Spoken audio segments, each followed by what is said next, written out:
Sergei Ryakhovsky, born December 29, 1962, in Balashikha, Moscow, Oblast, was a Soviet-Russian serial killer known as the Balashikha Ripper and the Hippopotamus.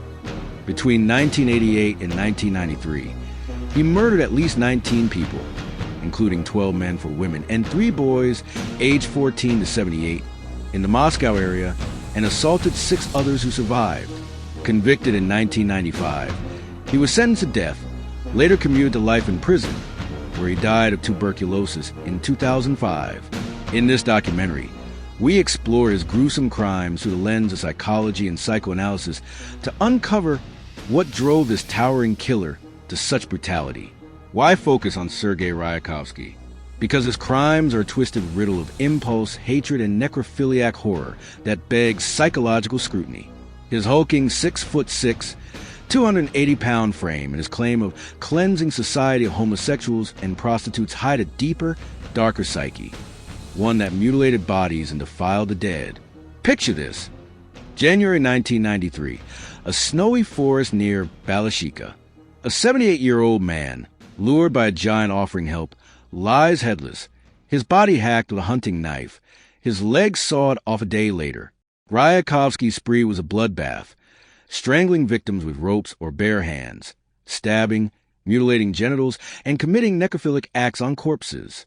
From a 16-year-old boy eviscerated and hanged to a 65-year-old woman's abdomen blown open with a pyrotechnic, his violence escalated into a grotesque spectacle. This raw, stomach-churning horror makes his mind a chilling case study. Let's rewind to Balashikha, 1962, a gritty suburb east of Moscow. Sergei Ryakhovsky grew up in a world of Soviet austerity, where life was tough and kids tougher. Born with physical defect, details are murky, possibly a speech or motor issue. He was a target at school. He was grotesquely fat and poor at sports, his lawyer Korlov told the Chicago Tribune, describing how classmates mocked his size and clumsiness. Teachers, obsessed with Soviet conformity, ignored his struggles, per Chicago Tribune. His family life wasn't much better. While specifics are scarce, his home was likely cold, with parents too busy surviving to nurture. By his teens, he was secretive, hearing voices and seeing visions, signs of deep psychological distress, per Chicago Tribune. Psychologically, this screams social rejection sensitivity. Being bullied for his size and defect likely fueled a simmering rage, a hallmark of what attachment theory calls disorganized attachment. Without a safe emotional anchor, kids like Sergei can grow up viewing the world as hostile, bottling anger until it explodes. Psychoanalytically, Freud's repressed ID fits here as pain and shame buried deep, festered into violent impulses. By 1982, at 19, he was already acting out, convicted of hooliganism for attempting to rape elderly women in Galinovo, serving 4 years per Wikipedia. Prison, where he claimed he was raped, deepened his hatred, especially for homosexuals, per Reddit. This trauma, unaddressed in a system that dismissed mental health, set the stage for his descent.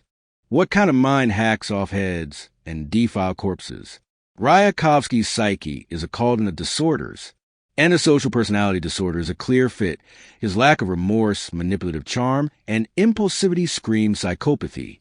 He was a psychopath, no question. Forensic biologist Dr. Mark Bennick said, per serial killer database. His necrophilic acts, diagnosed by Moscow's Serbsky Institute as stemming from a central nervous system malfunction, point to a rare sexual paraphilia, per Wikipedia. This drive to violate corpses suggests a need to dominate even beyond death, a twisted assertion of power. Narcissism also lurks. Stealing victims' belongings like jewelry or scissors was a trophy-keeping ritual, feeding his ego. Psychoanalytically, Jung's shadow concept explains a projection of self-loathing onto victims. His claim of cleansing society, targeting homosexuals, prostitutes, and random elderly, reflects a deep hatred, likely rooted in his prison rape and childhood rejection. He saw them as scum, investigator Nikolai Ignatovich told The Guardian, noting his moralizing excuses. His heavy drinking, noted in police reports, unleashed these impulses, lowering inhibitions. While he claimed most kills were sudden impulses, his planned murders of 3 homosexual men in 1988 show a calculating side per serial killer database. The Serbsky Institute deemed him sane, meaning he knew right from wrong, but chose to kill, a chilling hallmark of psychopathy. It's June 19, 1988, a humid night in Bitsa, Moscow Oblast. A 35-year-old man, Anatoly Vilkin, meets a towering stranger offering a drink. Moments later, Ryakhovsky's screwdriver plunges into Vilkin's back, over and over, leaving his naked corpse posed suggestively in the woods, per Reddit. This was his first kill, sparked by rage at a homosexual advance. He later claimed, over 5 years, he killed at least 12 men for women, 3 boys, strangling with ropes or hands, stabbing with knives or screwdrivers, mutilating genitals. The bodies were shredded, especially down there, Ignatovich told The Guardian. In January 1993, a 73-year-old man's headless body was found, his legs sawed off a day later.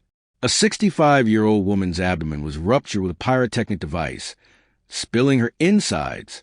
His penultimate victim, a 16-year-old boy, was hanged, eviscerated, and decapitated per Wikipedia. The horror peaked in 1993.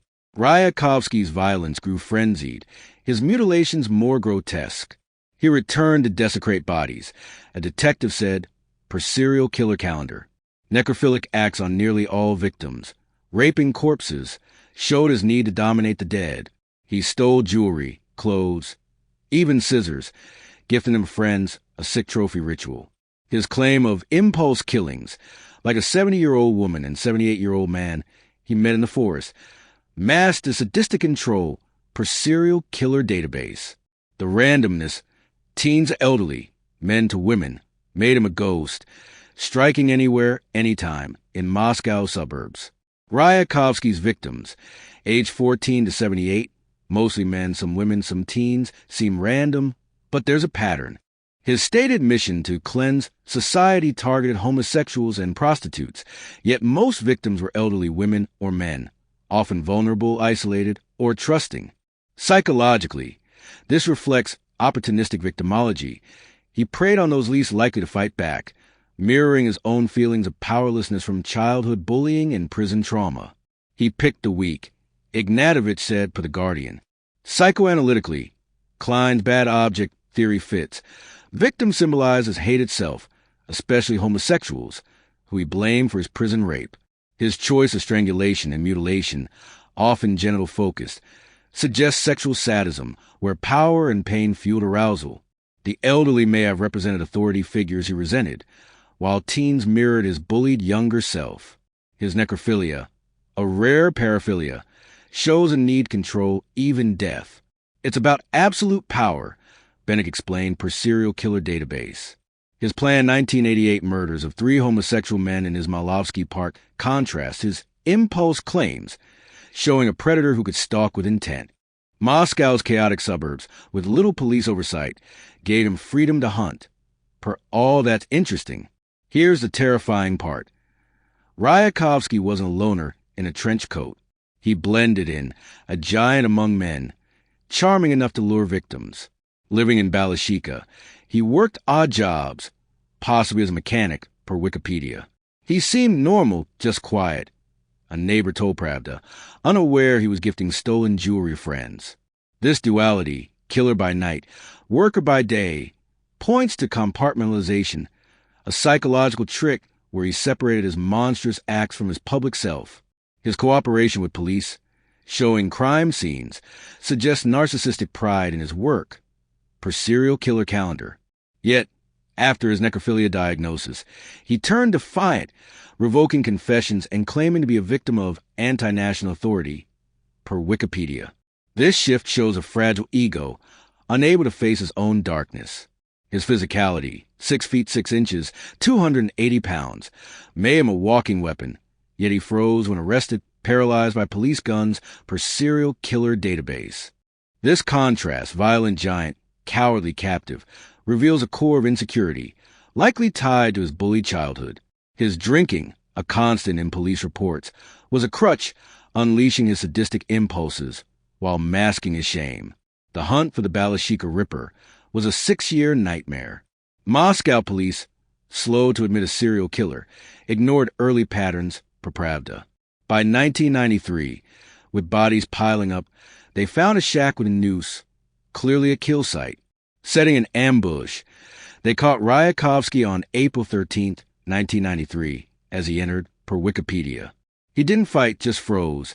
Ignatovich said, to The Guardian, his size and strength meant nothing against armed officers. He confessed to 19 murders, leading police to bodies, but later retracted, admitting only 3 attempted rapes, per serial killer calendar.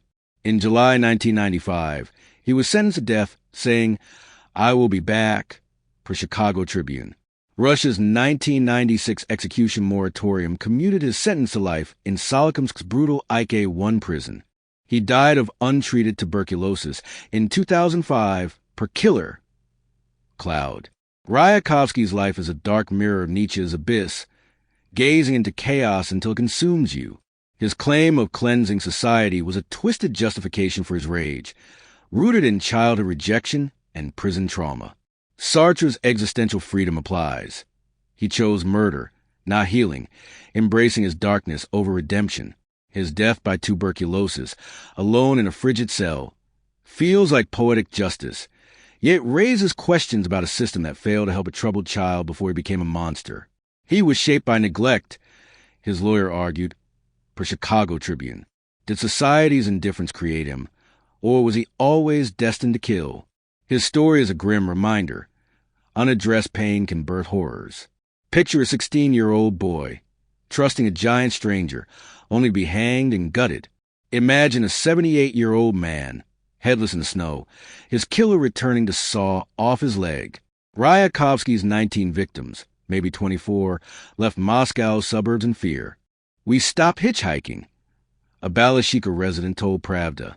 His crimes exposed Soviet failures, a system that ignored mental health and let a predator roam. As you watch, feel the dread of a killer who walked among us, his hulking frame hiding a heart of hate.